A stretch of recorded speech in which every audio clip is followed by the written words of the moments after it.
함께 말씀 보도록 하겠습니다. 오늘 함께 볼 말씀은 요한복음 15장 1절에서 7절까지 말씀입니다. 요한복음 15장 1절에서 7절까지 말씀입니다.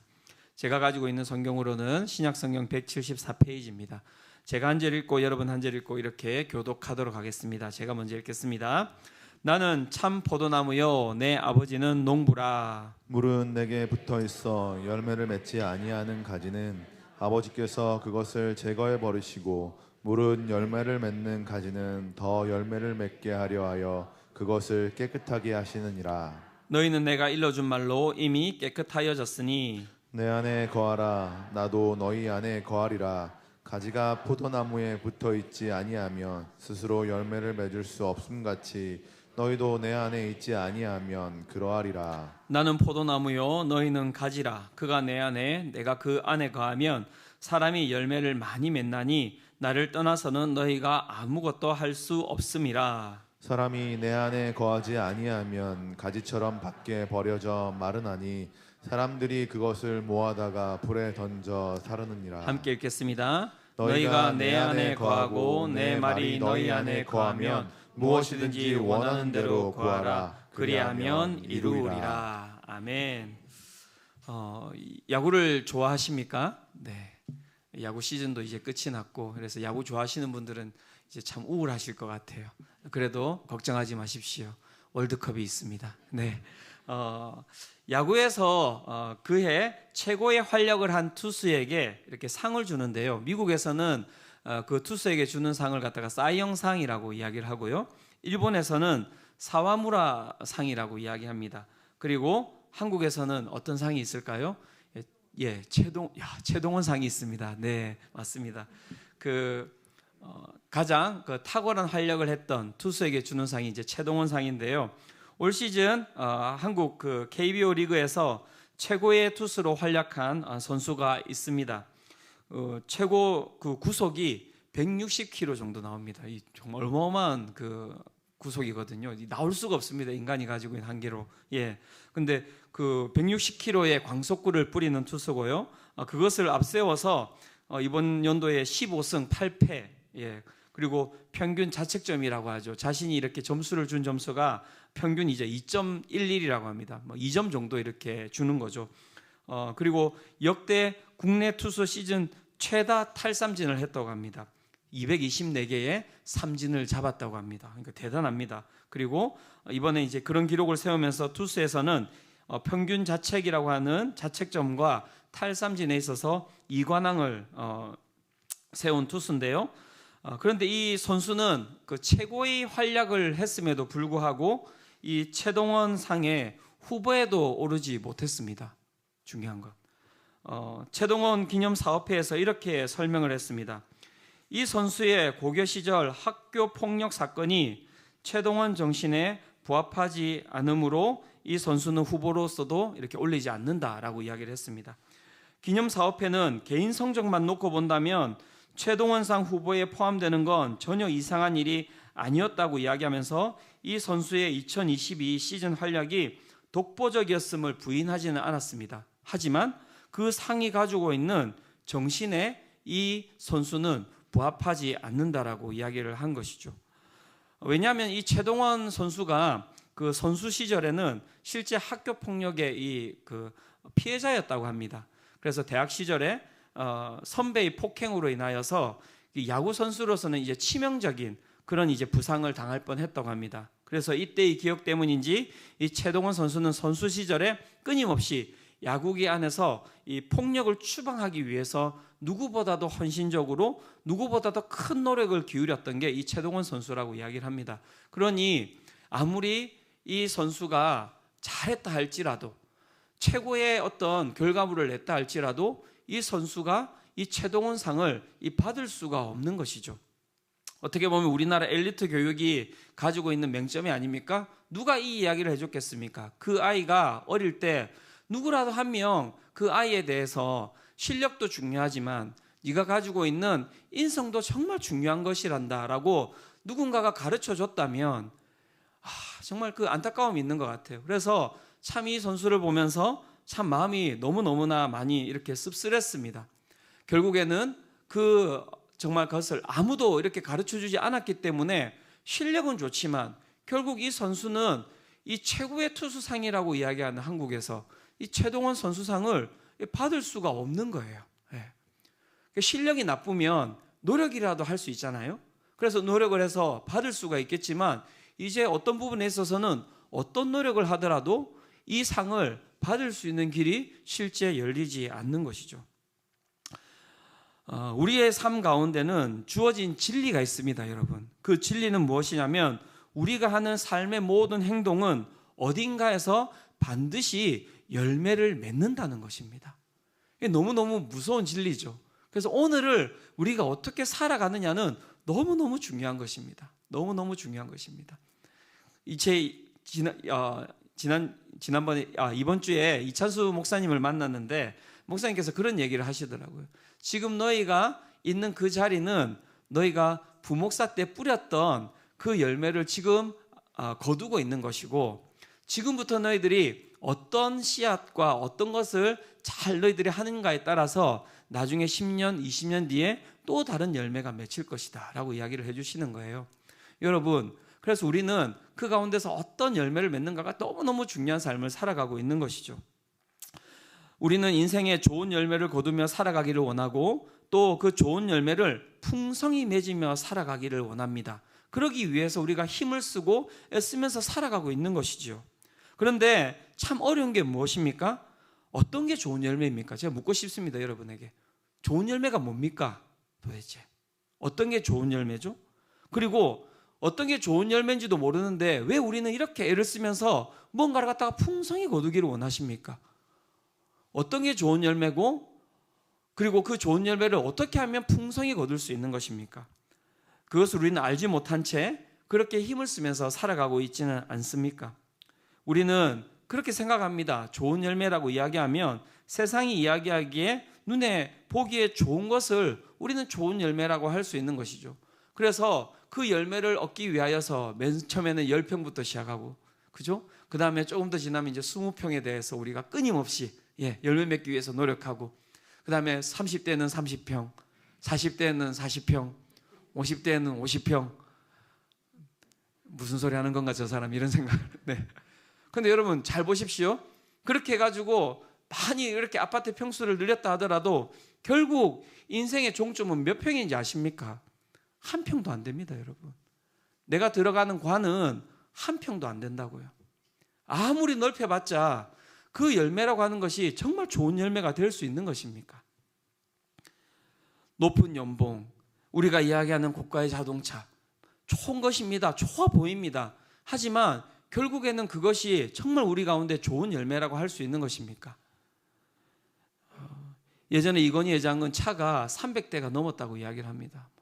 다 합치면은 한 200억, 300억 되는 그 정도의 차를 가지고 있었는데 결국 갈 때 뭐 가지고 갔습니까? 그래서 그게 좋은 열매입니까? 그게 풍성한 열매입니까? 우리는 그래서 성경을 봐야 하는 것입니다. 정말 좋은 열매가 무엇인지 우리는 살펴봐야 합니다. 그리고 그 좋은 열매를 우리가 어떻게 풍성히 거둘 것인지 우리는 귀를 열고 이 성경에서 무엇을 말씀하시는지를 들어야 합니다. 오늘 이 말씀을 통하여서 정말 여러분들이 그 좋은 열매가 무엇인지를 여러분들이 가지고 있는 가치관이 여러분 잘못됐다는 것을 이렇게 깨달으시고 바꿔가는 은혜가 있으시기를 축원합니다. 오늘 우리의 삶 가운데 예수님은 자신을 이렇게 소개하고 계십니다. 요한복음 15장 1절입니다. 같이 한번 읽어보도록 하겠습니다. 자, 시작. 나는 참 포도나무요 내 아버지는 농부라. 예수님께서는 자신을 포도나무라고 지금 소개하고 계십니다. 포도나무는 그 심겨진 목적이 딱 하나밖에 없습니다. 포도나무는 실제 이제 뗄감으로도 뗄 수 없다고 이야기를 하고요. 건축을 하는데 또한 사용을 할 수 없는 나무라고 이야기합니다. 이 포도나무는 나무처럼 되어 있는 게 아니라 여러분 포도나무 보셨어요? 대부도 이런 데 가면은 포도나무가 많습니다. 가면은 이 포도나무는 나무라기보다는 이제 덩굴처럼 실제적으로 되어 있거든요. 그래서 뗄감으로도 건축으로도 사용할 수 없고 그 다음에 장식으로도 또한 사용할 수도 없는 그런 나무라고 이야기합니다. 그 유일하게 그래서 포도나무가 심겨진 목적, 그것은 무엇이겠습니까? 열매 맺는 것밖에 없어요. 열매 맺는 것밖에 없다고 이야기합니다. 그래서 예수님께서는 자신을 무엇이라고 이야기하냐면 나는 참 포도나무다라고 이야기하면서 나는 내 가운데 아름다운 열매를 많이 맺기를 원하는 그런 나무다라고 이야기를 하고 계십니다. 그 가운데 또 요한복음 15장 5절에는 예수님께서 이렇게 이야기를 하고 계십니다. 요한복음 15장 5절입니다. 같이 읽겠습니다. 자, 시작. 나는 포도나무요 너희는 가지라. 그가 내 안에 내가 그 안에 거하면 사람이 열매를 많이 맺나니 나를 떠나서는 너희가 아무것도 할 수 없음이라. 뭐라고 말씀하십니까? 나는 포도나무고 너희는 무엇이라고요? 가지라고 이야기를 하고 있습니다. 그래서 너희 가지가 내 가운데 있으면 너희가 열매를 많이 맺을 수 있을 것이다 라고 말씀하고 있습니다. 자, 여기서 벌써 우리가 했던 질문에 답이 나오고 있는 것이죠. 어떻게 하면 우리의 삶 가운데 우리는 열매를 풍성하게 맺을 수 있겠습니까? 열매를 맺기 위하여서는 참 포도나무이신 예수님께 우리가 붙어 있어야 되는 것입니다. 가지는 나무에 붙어 있어야지만이 아름다운 그 다음에 풍성한 열매를 맺을 수 있다고 말씀이 이야기를 하고 있습니다. 요한복음 15장 5절에서 6절은 이렇게 이야기합니다. 나는 포도나무요 너희는 가지라. 그가 내 안에 내가 그 안에 거하면 사람이 열매를 많이 맺나니 나를 떠나서는 너희가 아무것도 할 수 없음이라. 나를 떠나서는 너희가 아무것도 할 수 없습니다. 나 많은 거 하고 있는데 라고 이야기하는데 예수님께서는 그 나무에 붙어 있지 않은 가지에 대해서 뭐라고 이야기하냐면 아무것도 할 수 없는 것이라고 이야기를 하고 있어요. 그렇죠? 그 다음에 6절에 이렇게 이야기합니다. 사람이 내 안에 거하지 아니하면 가지처럼 밖에 버려져 마르나니 사람들이 그것을 모아다가 불에 던져 사르느니라. 열매를 풍성히 맺기 위하여서 그래서 해야 되는 것은 나무에 붙어 있는 것입니다. 나무에서 떨어지는 즉시 그 가지는 어떻게 됩니까? 말라 비틀어져서 불에 던져 사르는 것밖에 할 수 없다라고 이야기를 하고 있습니다. 나무에 가지가 붙어 있는 것, 왜 붙어 있는 것입니까? 그것은 뿌리로부터 해서 그 가운데 진액을 공급받기 위하여서 우리 가지들은 나무에 붙어 있는 것입니다. 진액을 공급받으면 어떤 일이 일어나겠습니까? 그 가운데 좋은 진액을 공급받음으로 말미암아 그 가운데 풍성한 열매를 맺기 시작하는 것입니다. 생명력 있는 삶, 열매 맺는 삶을 살아가기 위해서 우리가 첫 번째 해야 될 것은 무엇이냐면 나무에 붙어 있어야 됩니다. 그렇다면 나무에 붙어 있는 것은 무엇입니까? 다시 5절 6과 5절을 살펴보면 말씀에서 이렇게 이야기하고 있습니다. 나는 포도나무요 너희는 가지라. 그가 내 안에 내가 그 안에 거하면 사람이 열매를 많이 맺는다 라고 이렇게 말씀이 이야기하고 있습니다. 그가 내 안에 내가 그 안에 거하는 것, 그것이 가지가 나무에 붙어 있는 것이다 라고 이야기를 하고 있습니다. 예수님께서 내 안에 계시고 그 다음에 내가 예수님 안에 거하는 것, 그것은 또 다른 말로 어떻게 이야기를 할 수 있습니까? 요한복음 15장 10절에는 이렇게 이야기를 하고 있습니다. 내가 아버지의 계명을 지켜 그의 사랑 안에 거하는 것 같이 너희도 내 계명을 지키면 내 사랑 안에 거하느니라. 무엇이라고 말씀하고 계십니까? 계명을 지키는 것이 나의 안에 거하는 것이다 라고 주님께서 말씀하고 있는 것입니다. 그래서 우리는 이 예수님이라고 하는 참 포도나무 가운데 끊임없이 붙어 있어야 돼요.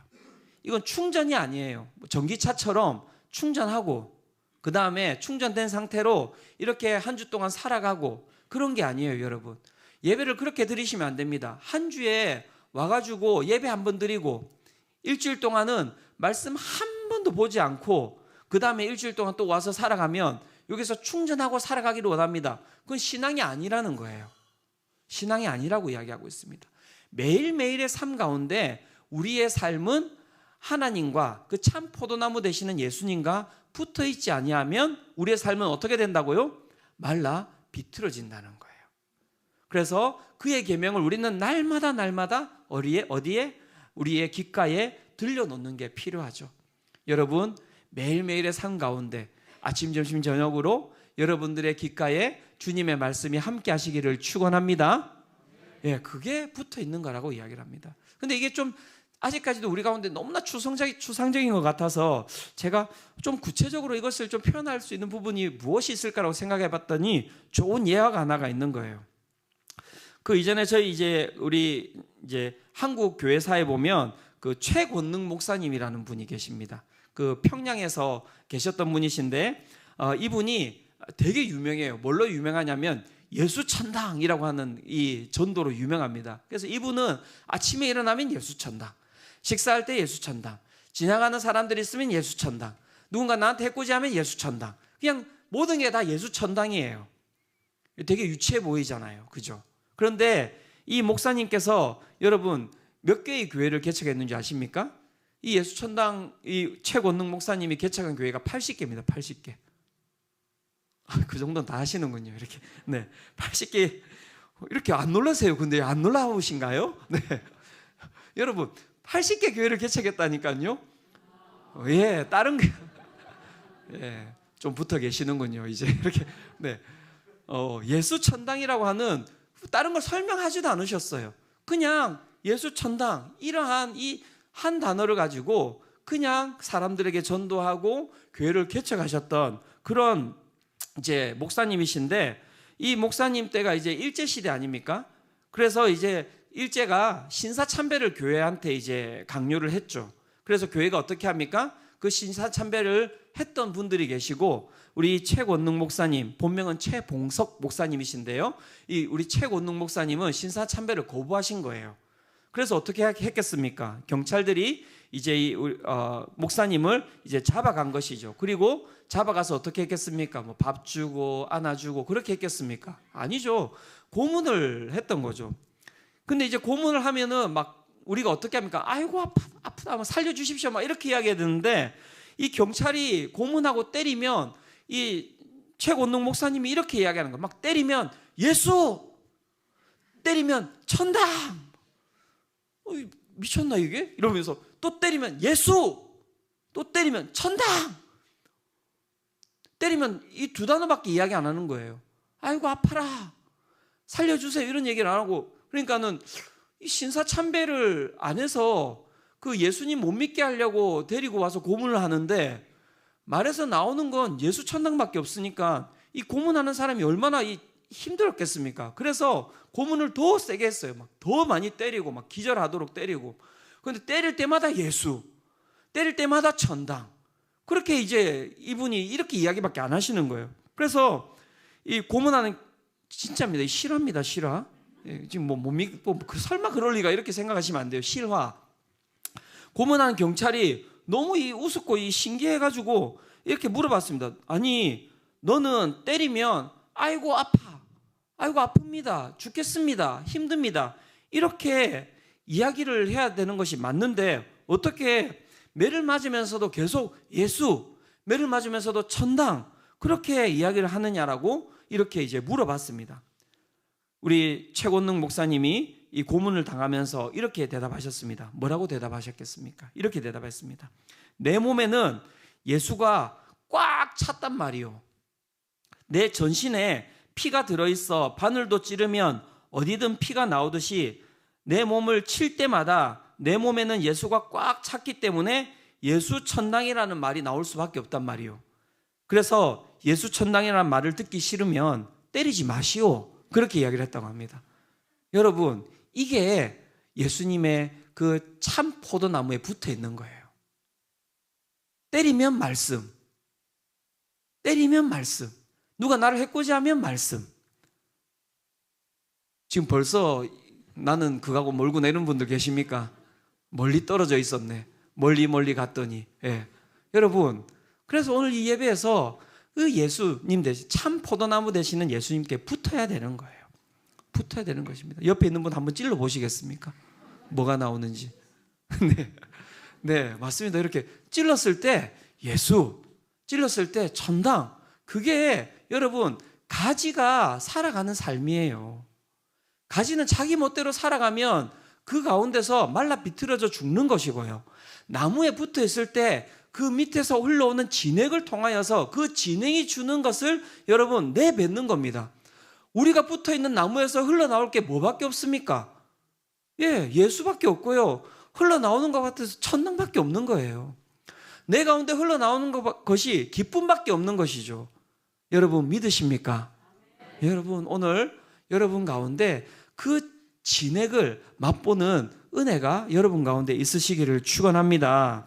예, 첫 번째, 우리 가운데 열매를 많이 맺기 위해서 우리가 해야 되는 것은 무엇이냐면 예수님 되시는 참 포도나무 가운데, 참 포도 되시는 예수님 가운데 우리가 붙어 있는 것이라고 이야기를 하고 있습니다. 두 번째, 열매를 우리가 많이 맺기 위해서 우리가 해야 되는 것은 무엇입니까? 그것은 농부에 의해서 우리의 가지들이 깨끗해져야 된다라고 말씀은 이야기를 하고 있습니다.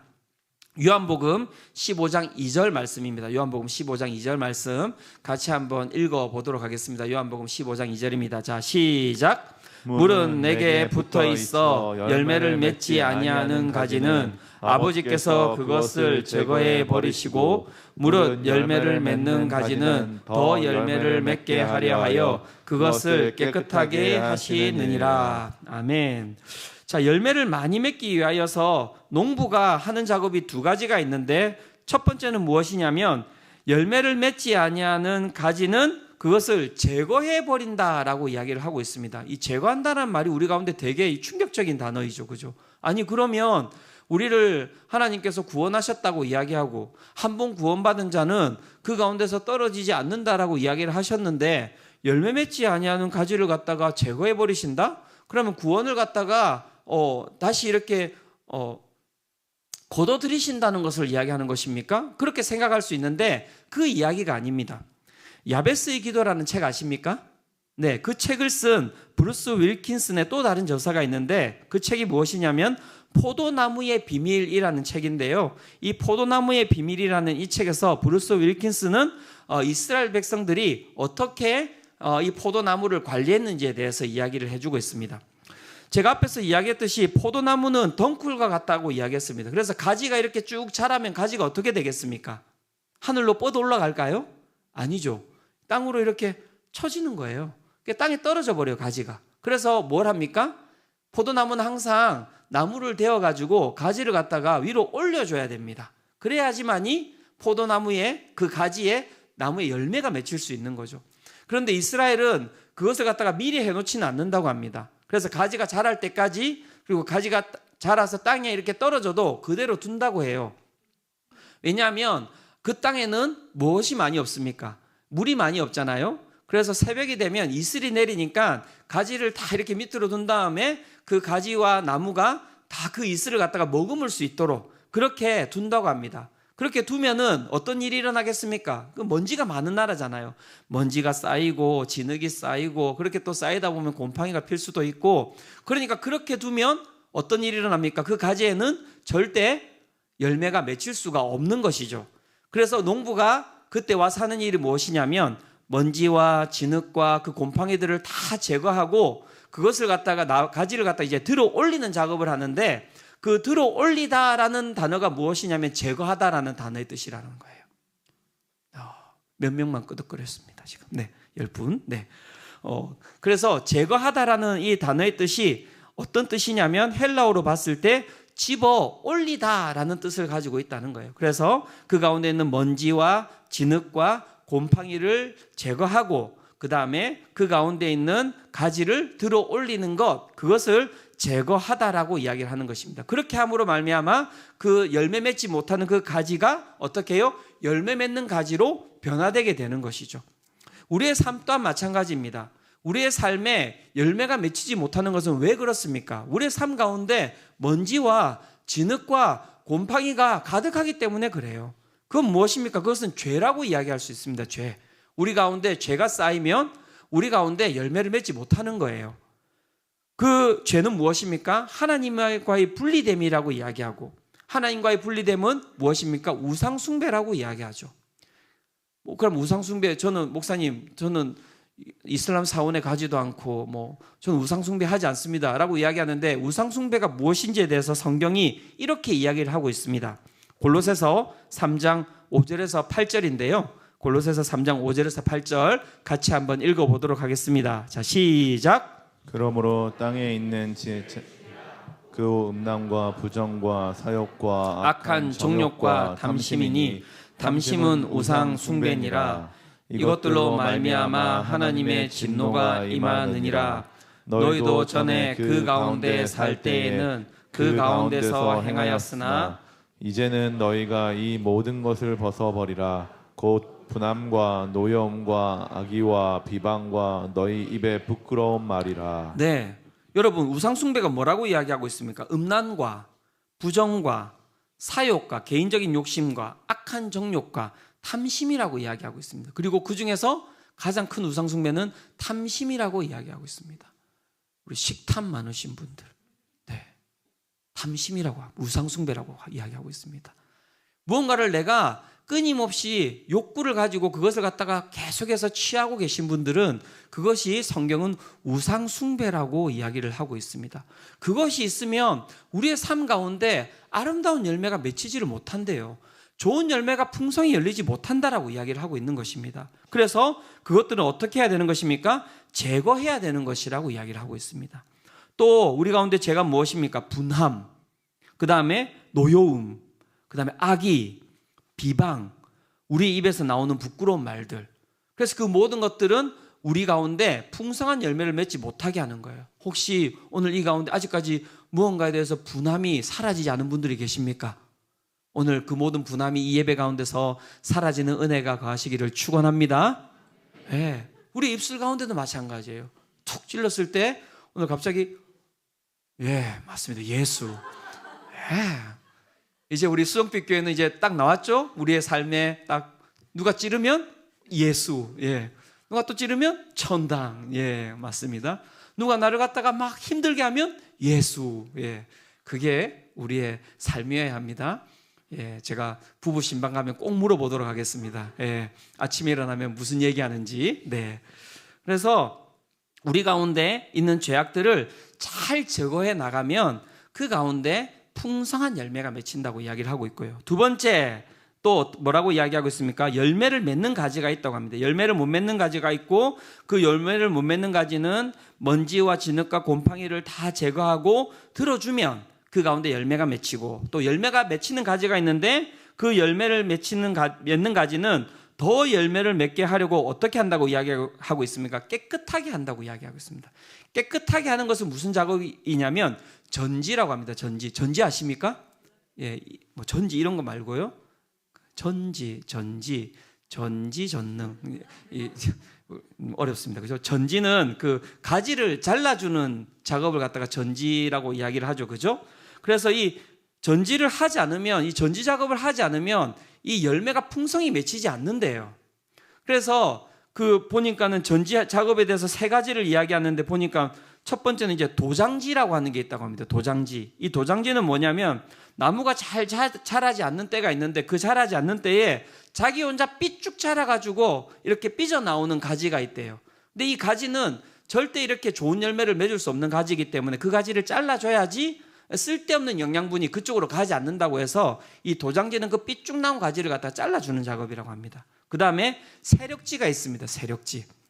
세력지는 무엇이냐면 곁가지 중에 특별히 굵은 가지들이 있대요. 근데 이 가지는 나쁜 가지예요. 뭐냐면 자기 혼자만 영양분을 빨아먹는 거예요. 그래서 옆에 있는 가지들이 다 죽어요. 이 가지 때문에.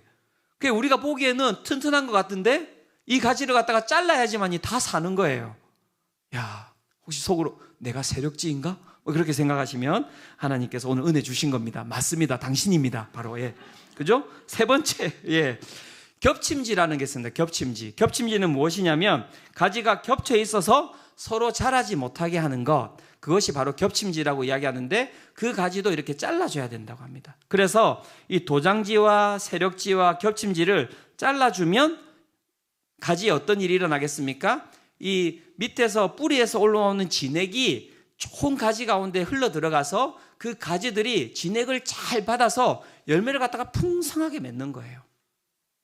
그러니까 우리의 삶 가운데 도장지는 무엇이고 세력지는 무엇이고 겹침지는 무엇이겠습니까, 여러분?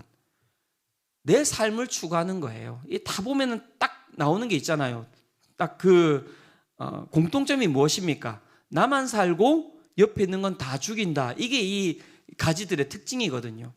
내 삶 가운데 내가 나만을 생각하면서 살아가는 그 생각들을 여러분 끊어버리지 않으면 내 삶이 내가 잘 살아가고 있는 것처럼 느껴져도 그 삶 가운데는 절대 절대 풍성한 열매가 맺히지 않는다고 성경이 이야기를 하고 있습니다. 여러분, 이거 진짜 진리예요. 나만 위해서 살아가는 삶 가운데는 성경이 이야기합니다. 절대 그 나무에는 풍성한 열매가 맺히지 않을 것이다라고 이야기를 하고 있는 거예요. 그럼 오늘 우리가 뭘 잘라내야 되겠습니까? 나만 생각하고 있는 생각들이 있죠. 내 이기적인 생각들이 있죠. 예수님 외에 내가 더 많은 것들을 우선순위로 생각하는 것들이 있죠. 그럼 그것들을 여러분 잘라내셔야 돼요. 우리 수정빛 교회가 여러분 좋은 교회 맞습니까? 예, 정말 좋은 교회. 저는 정말 자부합니다. 우리 교회는 너무 좋은 교회예요. 왜 좋은 교회인지 아십니까? 이 가지를 잘라내고 그 가운데서 정말 자기를 위해서 살아가는 사람이 아니라 옆에 있는 다른 분들을 위해서 살아가는 우리 성도들이 이 가운데 많기 때문에 그래요. 특별히 전 우리 순장님들을 생각하면 참 눈물이 납니다, 여러분. 우리 순장님들 그냥 순장하는 게 아니에요, 여러분. 얼마나 많은 힘을 기울이는지 모릅니다.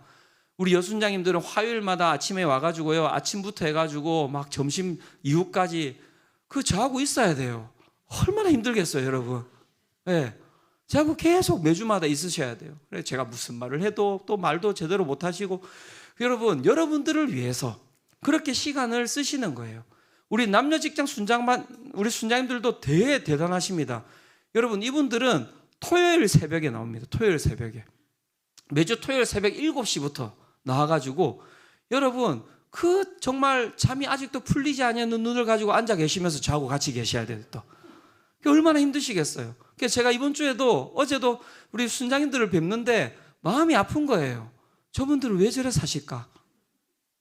왜 그래 사시겠습니까? 순원들 위해서 그래 사는 거예요. 나도 더 자고 싶죠. 월요일부터 금요일 저녁까지 일하셨잖아요. 그러면 토요일 아침에 꿀잠이지 않습니까? 꿀잠. 그런데 그 나를 위한 것들을 다 여러분 솎아내고, 그 가지를 솎아내고 그 가운데 나오신 거예요. 그리고 그 가운데서 누구를 위해서? 나를 위해서가 아니라 내 옆에 있는 가지를 위해서 그렇게 살아가시는 거죠. 그래서 여러분, 이 풍성한 교회가 그래서 열매가 많이 맺히는 거예요. 열매가 많이 맺히는 겁니다. 우리 순장님들 있죠. 또 우리 지금 예배 가운데 섬기시는 분들도 얼마나 많습니까? 이분들도 여러분 아침마다 일찍 나옵니다. 주일 아침에 일찍 나오셔가지고, 지금 춥잖아요. 교회가 난로도 준비 안 해줘요. 아이고, 지금 입고 있는 옷들은 또 파카도 아니고 그 바람막이만 입고 계세요. 제가 주차부 우리 봉사하시는 분들 뵈면서 제가 마음이 아픈 거예요.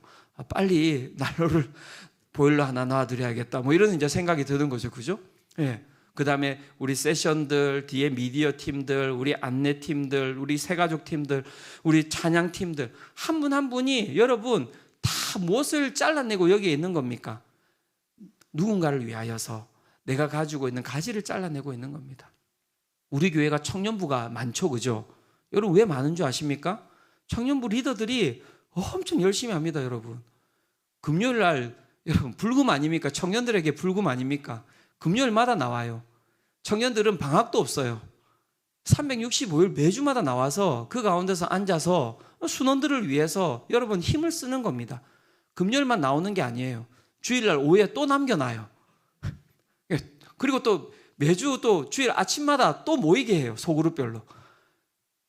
그런데 거기에 다 나와서 그 가운데서 힘을 쓰고 있는 건 무엇 때문이겠습니까? 내 가운데 있는 연약한 순원들을 위해서 그렇게 힘을 쓰고 있는 거죠.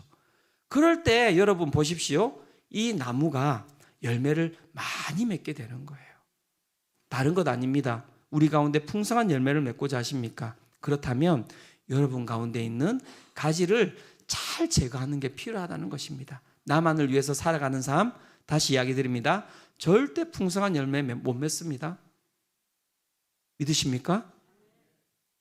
이건 진리입니다. 진리입니다. 그 사람이 이 땅 가운데서 잘 사는 것, 제가 앞에서도 이야기 드렸죠. 결국 끝나면 가져갈 거 아무것도 없어요. 하지만 오늘 우리 가운데 이 나무 가운데 맺는 열매는 영원한 열매예요. 영원한 열매. 그러면 이 영원한 열매는 무엇이라고 할 수 있겠습니까? 요한복음 15장 9절에서 10절 이렇게 이야기를 하고 있습니다. 같이 한번 읽어보도록 하겠습니다. 자, 시작. 아버지께서 나를 사랑하신 것 같이 나도 너희를 사랑하였으니 나의 사랑 안에 거하라. 내가 10절도요. 내가 아버지의 계명을 지켜 그의 사랑 안에 거하는 것 같이 너희도 그 계명을 내 사랑 안에 거하리라. 네. 여기서 계속 예수님께서 하시는 그 단어 중에 계속해서 반복되는 단어가 무엇입니까? 사랑이라는 단어입니다. 내 안에 거하는 것, 그 다음에 너희들이 살아가는 것, 내 계명을 지키는 것, 그것은 사랑 안에 거하는 것이다. 사랑하는 것이 우리의 열매라고 이야기를 하고 있는 것입니다. 또한 11절, 요한복음 15장 11절과 12절도 이렇게 이야기를 하고 있는데요. 요한복음 15장 11절 12절도 같이 한번 읽어보도록 하겠습니다. 자, 시작. 내가 이것을 너희에게 이름은 내 기쁨이 너희 안에 있어 너희 기쁨을 충만하게 하려 함이라. 내 계명은 곧 내가 너희를 사랑한 것 같이 너희도 서로 사랑하라 하는 이것이니라. 우리 가운데 맺히는 열매, 이게 이제 딱 여러분들이 들으셔야 되는 겁니다. 좋은 열매는 무엇이냐면 세상이 이야기하는 부와 명예와 권세와 권력, 맞아요. 그거 취하지 말라는 게 아닙니다. 그 열매 맺히다 보면 중간에 하나씩 나오는 열매이기도 해요. 그거 맛있게 드시면 됩니다. 그런데 진정한 열매는 무엇이냐면 하나님 사랑이라고 이야기하고 있고요. 하나님 안에서 있는 사랑, 그것이 우리 가운데 맺어야 될 풍성한 열매라고 이야기를 하고 있고요. 그 다음에 서로 사랑, 이웃 사랑이 여러분 우리의 삶 가운데 가장 중요한 열매라고 이야기를 하고 있는 거예요. 여러분 그 열매 맺고 있습니까, 여러분? 오늘 한 주를 살아가면서 나를 통하여서 여러분 하나님과 여러분 사랑의 열매를 많이 맺었습니까? 또 나를 통하여서 여러분 함께 살아가는 사람이 사랑을 많이 여러분 받았습니까? 그 열매가 안 맺히면 여러분들의 삶은 마른 가지와 같은 삶이라고 성경이 이야기를 하고 있는 것입니다. 자, 이제 우리 열매에 대한 정의를 이제 바꿉니다. 우리가 이때까지 살아왔던 좋은 열매가 여러분 세상이 이야기하는 부와 명예와 권세와 성공이었다고 이야기한다면 오늘 이 시간 바꾸셔야 돼요. 그거 좋은 열매 아니에요, 여러분. 그거 영원한 열매 아닙니다, 여러분. 그거 풍성하게 맺으면 내가 성공했다고요? 그렇지 않다고 성경은 이야기하고 있고요. 우리 가운데 정말 좋은 열매는 사랑이라고 이야기하고 있는 거예요. 그것보다 더 좋은 열매는 없다라고 이야기를 하고 있고 너희가 그 열매를 맺어야 된다고 성경이 이야기를 하고 있는 것입니다. 그 열매를 맺으시기를 축원합니다. 그 열매를 맺으면 세상의 것도 잠시 들어올 수 있을 거예요. 그것도 누리세요. 마음껏 누리시면 돼요. 그거 막 떼내고 치고 이렇게 하지 말고 그것도 누리세요. 그런데 본질은 사랑이에요. 본질은 사랑. 그것이 바뀌면 안 됩니다. 그러면 그 인생은 그냥 마른 가지의 인생이라고 말씀이 이야기하는 것입니다. 그것에 대해서 요한복음 13장 14절은 그 사랑이 무엇인지 예수님께서 우리에게 보여주고 있는 장면을 이야기하고 있습니다. 요한복음 13장 14절 함께 읽어보도록 하겠습니다. 자, 시작. 내가 주와 또는 선생이 되어 너희 발을 씻었으니 너희도 서로 발을 씻어주는 것이 옳으니라. 예수님께서 그 열매에 대해서 보여주시기 위하여서 무엇을 하셨냐면 제자들의 발을 씻어주셨습니다. 그러면서 이것이 무엇이라고 했냐면 너희가 누려야 될 것이라고 이야기했어요. 사랑이라고 이야기했습니다. 그 안에 거하라고 했어요. 그랬더니 베드로가 뭐라고 이야기합니까? 싫습니다. 이랬더니 그럼 넌 나와 상관이 없다. 이렇게 이야기해버렸더니 머리부터 발끝까지 씻어주세요. 이렇게 베드로가 이야기했죠. 갑자기 말이 빨라지죠. 왜냐하면 시간이 지금 얼마 없기 때문에 그렇습니다. 네. 그래서 예수님께서는 그 세족식을 통하여서 자신의 사랑을 표현해 주셨고요. 그 다음에 너희도 서로 발을 씻어주라 라고 이야기하면서 서로 발을 씻어주는 것을 통하여서 서로의 사랑을 갖다가 누리도록 이야기를 해주신 것입니다. 그래서 제가 이것이 진정 아름다운 열매겠구나 생각을 해서 제자반에다가 제가 숙제를 냈어요. 이번 주 제자반의 숙제는 가족 가운데 사랑하는 사람이 아니라 마음 가운데 약간 껄끄러움이 있는 사랑을 해야 되는 사람에게 한번 이렇게 세족식을 하고 오면 좋겠다 했더니 막 난리가 났어요. 제자반에서 기쁨과 감사함으로 갔습니까? 턱 찌르면 예수 이랬는데 목사님 세족식이라뇨. 이게 이제 가지에서 약간 떨어져 있는 거죠. 그래서 제자 훈련을 받는 겁니다. 계속 본드가 아니죠. 계속 붙이는 거죠. 이렇게. 네. 그래서 한 집사님이 이 세족식 관련해 가지고 이렇게 이제 또 간증을 이렇게 써주셨는데 그거 한번 여러분께 읽어드리고 왜 이것이 진짜 정말 우리 가운데 아름다운 열매인지 한번 이야기해드리고 오늘 설교를 마무리하고자 합니다. 이렇게 시작합니다. 주제를 들었을 때 가족 안에 가장 사랑이 필요한 사람이 누구인지 금방 떠올랐다. 하지만 피하고 싶고 외면하고 싶었습니다. 발을 닦아주다 보면 이분이 이제 누구의 발을 닦아줘야 되냐면 아버지의 발을 닦아줘야 되는 거예요. 발을 닦아주다 보면 아버지와 대화해야 되고 그분을 다시금 마음에 품고 용납하고 사랑으로 긍휼로 기도하고 대해야 하는데 아직 난 그럴 준비가 되어 있지 않았기 때문입니다. 발 한 번 닦아드린다는 것이 그냥 숙제이기에 숙제 처리하는 마음으로 할 수도 있겠지만 주님은 그걸 바라지 않으신다는 걸 알고 있습니다. 그래서 조금은 목사님이 미웠습니다. 저를 왜 미워하시는지 모르겠어요. 그죠? 저는 그냥 가지잖아요, 가지. 그래서 진액으로부터 그냥 저는 하나님께서 숙제를 던져라 했으니까 저는 던지고 뿐인데 저를 미워할 이유는 없는데, 그죠? 예. 그래서 또 이렇게 이야기합니다. 그러나 교묘하게 나는 그 숙제를 피하고 싶어 아들들에게 물었습니다. 우리 가족 중에 가장 사랑과 보살핌이 필요한 사람이 누구냐고 둘째에게 물었는데 둘째가 이렇게 이야기했습니다. 당연히 할아버지지 라고 대답을 했습니다. 저는 둘째에게 다시 이야기했습니다. 너는 막내이고 중3이고 사춘기가 있으니 너가 제일 사랑이 필요하지 않을까? 라고 이야기했는데 아들은 당연히 또한 할아버지라고 이야기를 했습니다. 한 주를 미루고 드디어 용기를 내어 아버지를 위하여서 밥을 차려드린 다음 세숫대야에 따뜻한 물을 받아 아버지 발 닦아 드릴게요. 교회에서 숙제를 내줬는데 가족 안에 가장 사랑이 필요한 사람에게 발 닦아 주래요. 교회는 숙제를 내주는 곳입니다. 그죠? 예. 둘째가 그러는데 할아버지가 가장 사랑이 필요하대요 하면서 아버지 양말을 벗기고 따뜻한 물에 담그고 비누칠도 하고 때도 벗기고 그렇게 해드렸습니다. 그러다 보니 아버지께서 이렇게 말씀하셨습니다. 세상 살다 보니 별일 다 겪어본다고 엄청 좋아하셨습니다.